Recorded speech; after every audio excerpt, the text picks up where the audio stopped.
Hello and welcome. मैं हूं प्रियंका संभव, आपके लिए ट्रेंडिंग स्टॉक लेकर आती हूं। और आज का जो ट्रेंडिंग स्टॉक है ना, उसे मुंबईया भाषा में कह सकते हैं कि क्या मस्त लग रहा है।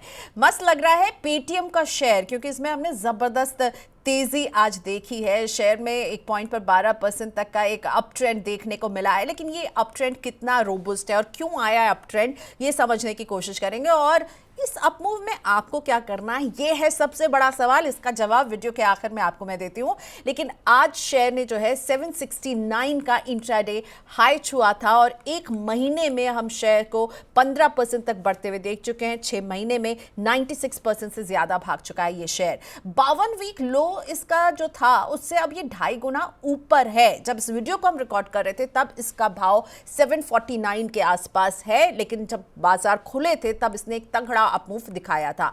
8 मई 2024 वो दिन था जब इसने 310 रुपए का अपना 52 वीक लो टच किया था। लेकिन आज 52 वीक लो से काफी ऊपर कंफर्टेबल होते हुए नजर आ रहा है। हमने इसको 769 के एक हाई को टच करते हुए देखा है। तो क्यों भाग रहा है पेटीएम का शेयर? दो मुख्य वजह हैं। तो जो पहली वजह ये रही कि अर्निंग्स जो इसने नंबर पेश किए हैं Q2 के, उसमें नज़र आ रहा है 928 करोड़ का मुनाफा दर्ज किया है। लेकिन इस नंबर को भी हम अब आपके लिए थोड़ा सा इसको अभी डिकोड करने वाले हैं। पर on the face of it ये 928 करोड़ का मुनाफा इनके लिए अच्छे नंबर्स दिख रहे हैं। वहीं अगर हम बात करें कि FY24 में यहाँ इनको घाटा हो रहा था 290 करोड़ से ज़्यादा का, और वहीं हम देख रहे हैं FY25 के Q2 में इसको यहां पर एक इसने मुनाफा जो है दर्ज किया है। लेकिन Q2 के मुनाफे में एक मुश्त जो है मुनाफा है, वो नंबर बहुत इंपॉर्टेंट हो जाता है। 1345 करोड़ का ये जो एक मुश्त मुनाफा है ना, जो इसके ओवरऑल मुनाफे को बढ़ाकर दिखा रहा है। और वो इसको हुआ था जोमैटो को, मूवी टिकटिंग जो इसने बिजनेस बेचा था उससे हुई है। ये एक वन टाइम जो एक मुनाफा इनको हुआ है और इस वजह से हमें दिख रहा है कि ये मुनाफे पर है। पर अगर हम इस एक मुश्त मुनाफे को हटा दें तो 415 करोड़ का इसको घाटा हो रहा है। यानी इस वन टाइम बेनिफिट को अगर हम माइनस कर दे रहे हैं तो अभी भी कंपनी में 415 करोड़ का घाटा आपको नजर आएगा। और अगर हम ओवर द ईयर्स हम देखें पिछले क्वार्टर से अभी तक, तो सब जगह आपको दिखेगा घाटा घाटा घाटा। Q2 FY24, Q3 FY24, Q4 FY24, Q1 FY25 और Q2 में पॉजिटिव। लेकिन इसी 928 करोड़ में से जब हम ये वन टाइम गेन को हटा रहे हैं तो ये 415 करोड़ का घाटा जो है अभी भी दिख रहा है।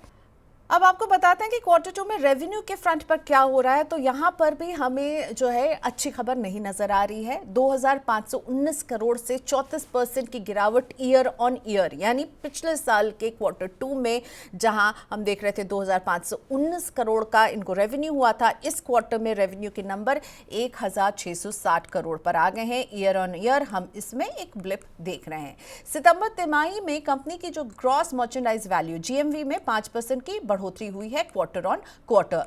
त्योहारी सीजन के चलते हम GMV में इस तरह का एक बढ़त का जो है वो ट्रेंड देख रहे हैं। मैनेजमेंट ने भी ये बात बताई है। तो एक तो इसके नंबर्स जिसमें हमने देखा कि मुनाफा जो है वो नजर आ रहा है, भले ही वो टिकटिंग बिजनेस की वजह से जो नजर आ रहा है। दूसरी वजह जो पेटीएम के शेयर को भगा रही है वो है कि बहुत दिनों के बाद इन्हें अच्छी खबर मिली है। NPCI national payment corporation of India से कंपनी को नए UPI ग्राहक जोड़ने की मंजूरी मिल गई है। हम सबको याद है 31 जनवरी को RBI ने नए ग्राहक जोड़ने पर रोक लगाई थी और अब NPCI से जब हरी झंडी मिल रही है तो इस स्टॉक में हम देख रहे हैं पॉजिटिव रिएक्शन और इसमें हम बढ़त आज के दिन देख रहे हैं। तो इस तरह से आज पेटीएम में एक पॉजिटिव टेरिटरी में तो स्टॉक आ ही गया है और अपने 52 वीक लो से काफ़ी ऊपर दिख रहा है। पर अब आपको नतीजों के बाद पेटीएम में क्या करना चाहिए, इस पर ब्रोकर्स क्या कह रहे हैं ये आपको बता देते हैं। तो ब्रोकर्स में बर्नस्टीन कह रहा है आउट परफॉर्म और 600 का टारगेट दे रहा है। याद रखिए अभी स्टॉक जो है वो 749 के आसपास है और इनका जो टारगेट है वो इससे काफ़ी नीचे 600 का है और आउट परफॉर्म कह रहा है बर्नस्टीन। और जेफरीज होल्ड की सलाह 700 के टारगेट के साथ। ये तो ब्रोकरेजेस की राय हो गई। अब बताते हैं कि इसमें शेयर होल्डिंग पैटर्न किस तरह का रहा है। तो लगातार हमने देखा है प्रमोटर्स तो उनका स्टेक तो अब 0% पर है, पर FIIs ने अपने शेयर्स को कम किया है लगातार। आप Q2 से देखिए 60% के आसपास इनका जब ये हिस्सेदारी थी, जो अब Q2 FY25 में 55% रह गई है। DIIs ने ज़रूर बढ़ा दिया है, 4% के आसपास थी जो कि अब 8.5 8% के आसपास पहुंच गई है। और साथ ही में पब्लिक ने भी, मतलब रिटेल इन्वेस्टर्स ने भी जो है इसमें एक हल्का सा अप मूव यहाँ पर भी आपको शेयर होल्डिंग पैटर्न में नजर आ रहा है। सवाल ये उठता है कि ये अप मूव कितना तगड़ा है, आपको क्या करना है इसके शेयर में, क्योंकि अब तो यही आप जानना चाहेंगे ना कि बहुत दिनों के बाद ये हम बढ़त देख रहे हैं, अब क्या करें।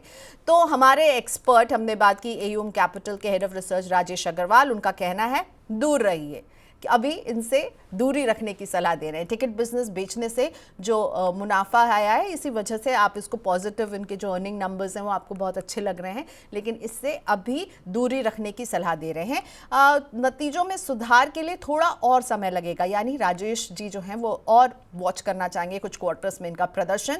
अभी का ये प्रदर्शन और एनपीसीआई का ये अप्रूवल इस स्टॉक को भगा जरूर रहा है, पर हमारे एक्सपर्ट कह रहे हैं कि अभी आपको थोड़ा सा इसे दूरी ही रखना अच्छा रहेगा। अगर आपके पास ये है तो आप इसे होल्ड करें, पर फ्रेश खरीद तो बिल्कुल भी नहीं। और अगर आपको प्रॉफिट हो रहा है इस अप मूव की वजह से, तो ये इस मुनाफे को बुक कीजिए। और इनके जो कॉम्पिटिटर्स हैं पेटीएम के, जियो फाइनेंशियल, पूनावाला फिनकॉर्प या बजाज फिनसर्व, यहाँ पर शिफ्ट करने की सलाह राजेश अग्रवाल दे रहे हैं। तो राजेश अग्रवाल फ्रेश खरीद तो बिल्कुल भी नहीं कह रहे हैं, महंगा भी है, क्यों फ्रेश खरीदेंगे, मुनाफे पर है तो वहाँ से निकलने की सलाह आपको हमारे एक्सपर्ट दे रहे हैं। तो पेटीएम की इस दौड़ का अगर आपको फ़ायदा उठाना है, हमारे एक्सपर्ट की राय आपने सुन ली है, समझ गए क्या करना है, तो इसी तरह के ट्रेंडिंग स्टॉक हम आपके लिए लाते रहेंगे। इस वीडियो में इतना ही।